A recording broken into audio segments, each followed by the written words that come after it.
Bonjour et bienvenue dans cette nouvelle vidéo. Ce mois-ci, j'ai essayé d'aller vite au cinéma pour pouvoir vous parler de films qui sont encore maintenant vraiment à l'affiche et pas être en retard et genre ils sont en fin de vie et vous êtes là, oh ça m'a vraiment botté de ouf mais ils passent plus. J'ai vu 3 films récemment. Le premier c'est Men, un film réalisé par Alex Garland. Just be you staying, or Excuse me? Mrs. Muller? No. Until you give your love, there's nothing more that we can. C'est un film classé genre un peu horreur. Moi je suis pas du tout film d'horreur, ça m'intéresse pas de manière générale. Et en plus ça me fait peur, enfin j'ai pas spécialement envie d'avoir peur au cinéma, voilà. Carrément à la fin même ça bascule dans l'horreur. On est dans l'horreur gore sur les 15 dernières minutes. C'était un peu dur pour moi à regarder, c'était vraiment dur. Mais là il s'intègre, j'avais l'impression un peu dans cette nouvelle vague d'horreur, un peu intello, vous savez, à la Get Out ou Midsommar, et qui sont du coup des univers que moi je trouve plus riches et qui peuvent me donner envie. C'est donc l'histoire d'une jeune femme qui arrive dans une maison, plutôt un genre de manoir un peu de film d'horreur quoi. Et on comprend qu'elle vient là pour se ressourcer parce qu'elle vit un deuil. Elle est seule, mais là-bas, dans le village, en gros, elle rencontre plusieurs personnes, en fait, tous des hommes, et tous ces hommes ont un peu la même tête. He was stalking me. What makes you say that? I saw him twice. Twice. Non seulement ils ont un peu la même gueule, mais ils ont pas l'air d'être très sympas avec elle. Ils ont plutôt l'air de lui vouloir du mal. Voilà. Si je devais te donner mon avis brièvement, j'ai plutôt passé un bon moment. Est-ce que j'ai passé un bon moment? J'ai fait trop de fois genre ça me gêne. Mais j'ai trouvé que c'était un bon film dans une première lecture. Franchement, il y a des plans qui sont très très beaux. Il y a notamment un plan où la femme elle marche et elle arrive vers un tunnel et il pousse un peu des cris en écho, ça fait comme de la musique.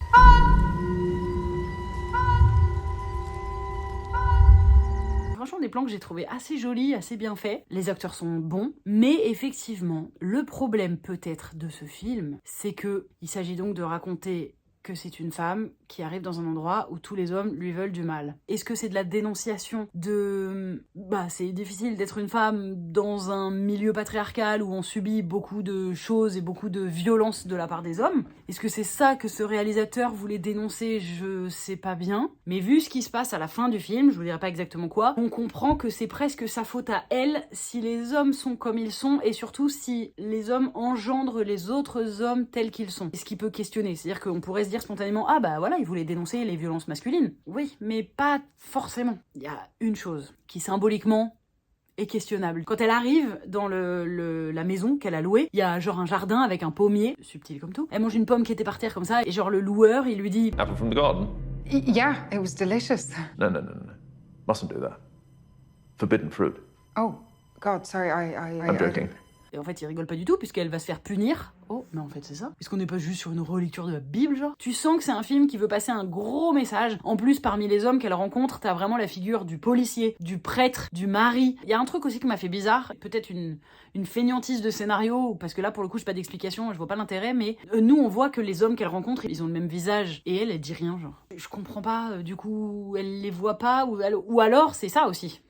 Oh! Est-ce qu'il nous a fait un Ottoman en fait? Est-ce que c'est genre elle, à travers ses yeux, les hommes sont tous pareils et du coup elle se fait punir de penser que les hommes sont tous pareils parce que comme elle pense que les hommes sont tous pareils, elle va se faire embêter par tous les hommes. T'avais qu'à pas penser ça ma grande. Non, je peux pas me dire que c'est ça quand même. En fait c'est un film que je trouve intriguant, voilà. Je m'arrêterai là-dessus. Allez, suivant. Je suis allée voir Fraté, le film de Carole Rocher et Barbara Biancardini. J'avais très envie de le voir, ce film, parce que j'aime beaucoup Carole Rocher. C'est une actrice qu'on voit pas trop au cinéma, mais que j'adore. Et j'avais entendu parler un peu de ce film. Je sais qu'elle l'a fait à petit budget pour justement garder la...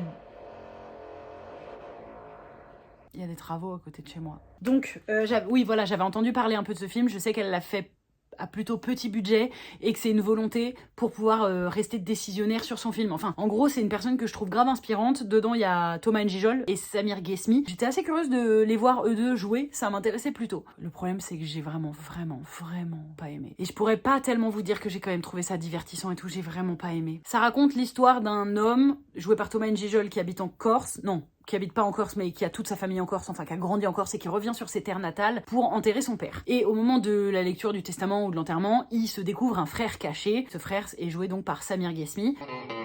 C'est qui lui? Georges souhaitait vous reconnaître. Je souhaite que tu vives 30 jours dans la maison de ta famille. Tu pourras alors hériter de tout le rez-de-chaussée de la maison où tu pourras t'installer à ta guise. Et ils se détestent. Les deux frères se décident de se détester. Tiens, si on se détestait, ça pourrait être rigolo de se détester et d'être en Corse. Parce que globalement, c'est ça le film. Je peux comprendre que tu découvres un frère quand t'es adulte, et du coup, la maison dont tu devais hériter, tu dois la partager avec quelqu'un. Ça peut être relou et tout, mais pourquoi vous détestez de cette manière-là? Ils se font que des pièges l'un l'autre, mais des pièges méchants, hein. Par exemple, le personnage joué par Thomas Njijol, il fait croire à un autre gars... Non, ça m'énerve vraiment, je préviens, ça m'énerve. Je vous donne ça comme exemple parce que ça m'a vraiment énervé, genre. Donc il dit à un autre gars du village que le personnage joué par Samir Ghesmi a baisé la sœur du gars. Et donc le mec du village veut le tuer de manière tout à fait modérée, le buter. Oh, qu'est-ce qui se passe avec mon fratelliccio, là? Il y a un problème. Il a baissé ma soeur de le marquis. Ils ont 40 ans, hein. Je veux dire, la sœur aussi. Pardon, je vois venir, ouais, mais peut-être... Non, mais il y a rien, en fait. En fait, c'est des adultes dans ce film. D'une part, ils ont pas baisé ensemble. Et d'autre part, quand bien même, pendant toute cette intrigue, elle n'apparaît pas. C'est d'elle dont on parle, mais c'est pas elle qui doit parler, qui doit faire quoi que ce soit. C'est les garçons qui règlent les histoires de garçons, de tu baisses pas ma sœur. Mais putain, mais on est où, là, en fait? Pourquoi c'est normal comme intrigue, ça? Pourquoi c'est du premier degré? Pourquoi y a pas une personne pour dire, mais pardon, mais...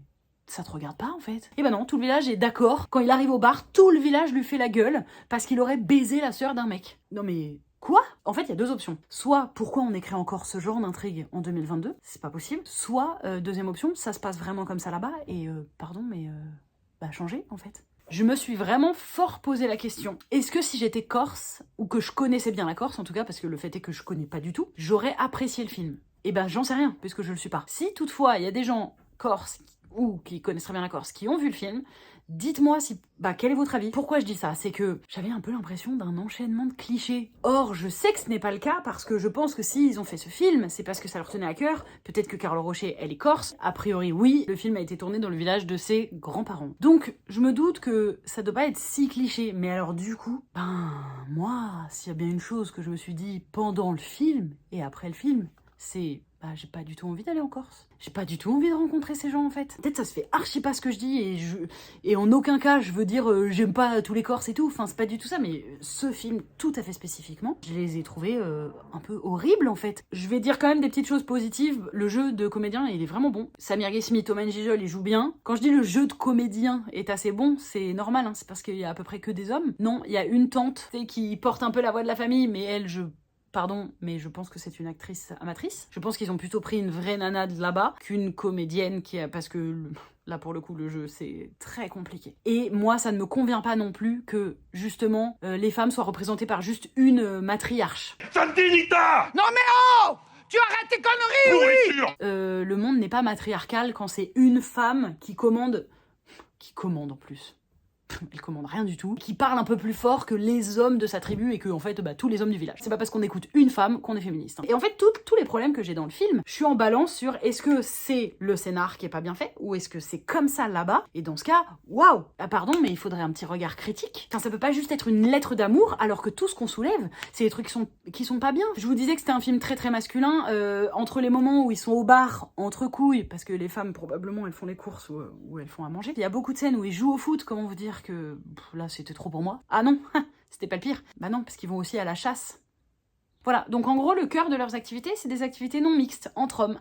Yes, trop bien la Corse. Trop bien de nous donner cette image là en tout cas, ça donne vraiment envie quoi. C'était compliqué pour moi de m'intéresser, je vous cache pas que des scènes de foot, des scènes de chasse et des scènes sexistes, s'accrocher un peu. Et le tout avec une guerre de deux frères qui suffirait juste qu'ils se disaient salut, viens, on apprend à se connaître. Ou juste, tu sais quoi, on n'est pas obligé de devenir amis, viens, on s'arrange, t'as la moitié de la maison, j'ai l'autre moitié. C'est débile, faisons plutôt 6 mois ou 1 mois sur 2. Mais non, ça, bien sûr, on n'y pense pas parce que sinon il n'y a pas de film. Ça, c'est pour le scénar, l'intrigue, etc. En termes de qualité de film, il y a quelque chose qui m'a vraiment dérangé. Je ne sais pas s'ils ont eu des problèmes de tournage, peut-être à cause du budget. En vrai, c'est tout à fait pardonnable, attention. Hein. Mais il y a énormément de scènes qui sont redoublées et mal redoublées. Donc c'est décalé. Par exemple, t'as une personne 3/4, et là t'entends un dialogue et tu vois que sa bouche elle est comme ça.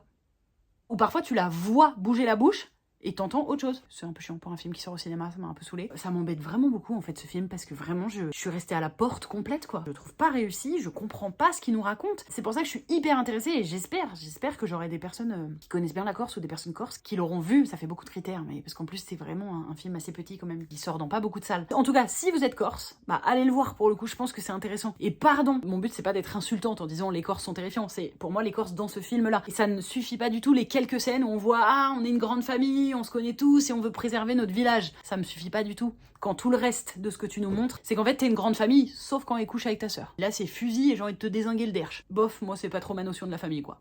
Putain, je suis deg. On dirait j'aime rien. Et enfin, incroyable mais vrai, le dernier film de Quentin Dupieux. Enfin, quand je dis le dernier, dans 6 mois il en sort un autre, parce qu'il en fait un tous les ans maintenant. On y va? Ouais, allez, c'est parti. J'ai plutôt envie de vous faire découvrir ce qui est à mon sens le clou de la visite. Ce conduit peut radicalement changer votre vie. L'histoire, c'est un couple de cinquantenaires, je dirais, joué par Alain Chabat et Léa Drucker. J'y reviendrai, mais quel coup de cœur. Qui achète une nouvelle maison, et en fait, dans cette maison, il y a un genre de tunnel, et quand tu prends ce tunnel, tu avances de 12 heures dans le temps et tu rajeunis de 3 jours. Oh, mais c'est complètement farfelu! Bah oui, c'est Quentin Dupieux. Globalement, ces films, c'est un pneu qui tue des gens. Ou 2 mecs qui éduquent une mouche géante. Chelou. Enfin, Quentin Dupieux, chelou. Le premier quart d'heure du film, en tout cas, j'ai vraiment passé un super moment. J'avais peur parce que moi, Dupieux, c'est pas trop ma came. Donc le premier quart d'heure du film, je me régale tout simplement parce que il y a donc ce couple joué par Léa Drucker et Alain Chabat, mais ils sont géniaux. C'est quoi l'embrouille avec ce conduit, sans déconner? Laisse-le parler, tais-toi. Honnêtement, s'il n'y a pas Alain Chabat dans le film, je pense que je m'ennuie de ouf et que j'aime pas du tout. Je le trouve d'une justesse, peut-être qu'il fait un peu du Chabat, mais on s'en fout. Parce qu'en vrai, la vérité, c'est surtout qu'il est très très juste. Il a un tempo. Son tempo est parfait. Son jeu d'acteur, ses mimiques. Mais il a un... Léa Drucker, elle est très bien aussi, mais c'est surtout leur couple qui marche de ouf. Vraiment, je me suis dit, mais... Ils ont extrêmement bien travaillé. Ils jouent un couple lambda, mais genre vraiment lambda. Et c'est pas facile à faire, je trouve, au cinéma, mais ça marche trop bien. On voit le couple qui est ensemble depuis 30 ans, qui a des automatismes, qui se fait des bisous par réflexe. On sent toute l'histoire de ce couple, mais vraiment le premier quart d'heure, moi je l'ai trouvé pépite. Je dis quart d'heure, peut-être c'est 10 minutes, peut-être c'est plus, j'en sais rien, mais en gros. Après, il reste quand même 1 heure de film. On a donc ce couple. Ils invitent à dîner, apparemment, le patron de Alain Chabat, joué par Benoît Magimel, avec sa meuf, qui est jouée par Anaïs de Moustier. Et là, d'un coup, on a 2 énormes archétypes, clichés. Tu veux entendre un vrai truc de dingue ou pas? Ah merde, t'es enceinte. Ah non, carrément pas.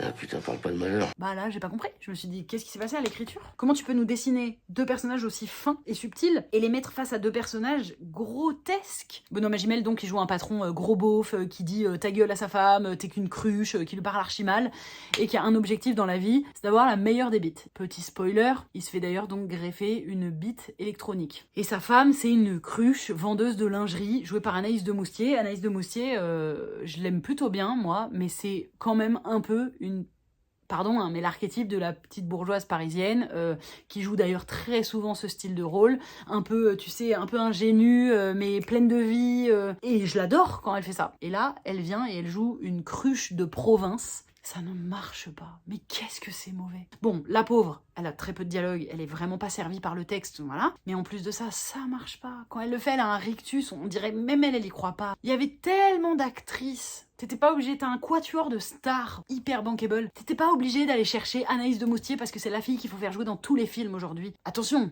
quand on est actrice, on est censé pouvoir jouer des trucs loin de nous. Mais va prendre une meuf à qui ça va coller quand même. Et le gros problème, c'est que donc il y a cette idée intrigante et cool de, ok, il y a ce tunnel qui fait que tu avances dans le temps, mais tu rajeunis. Et en fait, ce qui va se passer, c'est que le personnage joué par Léa Drucker, elle ne va avoir que pour seul objectif maintenant de rajeunir. Sauf que tu rajeunis que de 3 jours à chaque fois que t'y vas. Et pendant ce temps-là, bah t'es pas avec ton mari, puisqu'il s'écoule 12 heures. Et ce que j'ai trouvé ça pas mal, parce que souvent, quand il y a des sauts dans le temps comme ça dans les films, on voit pas ce qui se passe pour les personnes qui n'ont pas sauté le temps. Là, on voit Alain Chabat. Qu'est-ce qu'il fait pendant les 12 heures pendant lesquelles sa femme, elle est nulle part, parce qu'en fait elle est dans le tunnel, c'est de la physique quantique quoi. Enfin, surtout que ça n'existe pas, mais je crois pas. Bref, ça existe. Et donc, on le voit lui, et puis il est de plus en plus seul, parce qu'elle, elle fait de plus en plus de tours. Ces moments-là, ils sont plutôt bien faits. Alain Chabat, son personnage, il est bien traité. Et d'ailleurs, en fait, c'est peut-être le problème du film. C'est le male gaze dans toute sa splendeur. On va savoir, en fait, à chaque fois, ce que pensent et ressentent les hommes de ce film. Donc Alain Chabat, encore une fois, on a vraiment de l'empathie pour lui. Et Benoît Magimel, lui, le gros beauf, bien cliché. Je sais pas bien s'il a voulu dénoncer les hommes qui sont comme ça, ou si ça le faisait juste marrer de mettre un homme comme ça. Vu qu'il y a plein de choses qui sont pas traitées, je soupçonne que ça le faisait juste marrer finalement. Mais donc on est vraiment dans leur pompe à eux. Par contre, bah déjà je vais commencer par le personnage d'Anaïs de Moussier, donc la cruche. Elle, concrètement, à partir du moment où elle n'est pas dans le sillon du personnage de Benoît Magimel, elle disparaît, elle n'existe pas, ça ne nous intéresse pas, d'accord, ce que tu fais en fait, ça ne nous intéresse pas, Catherine, ce que tu fais. Elle s'appelle pas Catherine, peut-être qu'elle s'appelle Catherine, elle s'appelle Jeanne. Tu vas disparaître de l'intrigue comme t'es arrivé, et de toute façon t'auras pas plus que 10 lignes de dialogue. Mal joué. C'est encore pire en fait, ce qui se passe pour le personnage de Léa Drucker, c'est que elle carrément, bah d'un coup on a juste une femme qui veut ne plus avoir les seins qui tombent, et devenir mannequin. Pourquoi devenir mannequin? Parce que c'est un rêve d'enfant, elle est passée à côté, on n'a aucune idée. Pourquoi ne plus avoir les seins qui tombent? Et pourquoi pas par exemple faire de la chirurgie esthétique? C'est un budget, hein, mais je veux dire, c'est pas abordé, si c'est vraiment ça le plus gros problème, bah opération, enfin c'est faisable quoi. À partir de là, elle a plus tellement de dialogue, d'interaction avec Alain Chabat. On s'attend peut-être à ce qu'ils lui disent à un moment, eh oh, c'est quoi qui se passe en fait dans ta tête? Qu'est-ce qui fait que tu te laisses embringuer là-dedans et comment on va faire pour s'en sortir? Non, y a pas ça. Si, à un moment, il lui met une gifle. Ah, 2022, un homme qui met une gifle à une femme dans un film... bof en fait, c'est pas d'une violence inouïe, mais quand même un homme qui met une gifle à une femme, et c'est une vraie gifle, c'est pas une petite tape comme ça. Pourquoi tu fais ça, Quentin Dupieux? C'est quoi que tu veux nous raconter? Que c'est pas toujours l'extrême violence de mettre une gifle à sa femme? C'est pour ça que je parlais du male gaze, c'est que pourquoi on n'est pas dans ces baskets à elle un peu plus? Elle veut rajeunir, mais explique-nous, fais-lui avoir, je sais pas, un petit monologue, un discours, quelque chose qui fasse qu'on capte que la société porte un regard sur les femmes vieillissantes qui est compliqué, etc. Enfin, ou alors on se le fait nous-mêmes ce chemin, mais c'est dommage, enfin je comprends pas, du coup c'est juste extrêmement superficiel. Alors bon, est-ce que le but c'était de dénoncer ça? Regardez, les hommes peuvent être superficiels avec leur bite, mais les femmes aussi avec leur sein.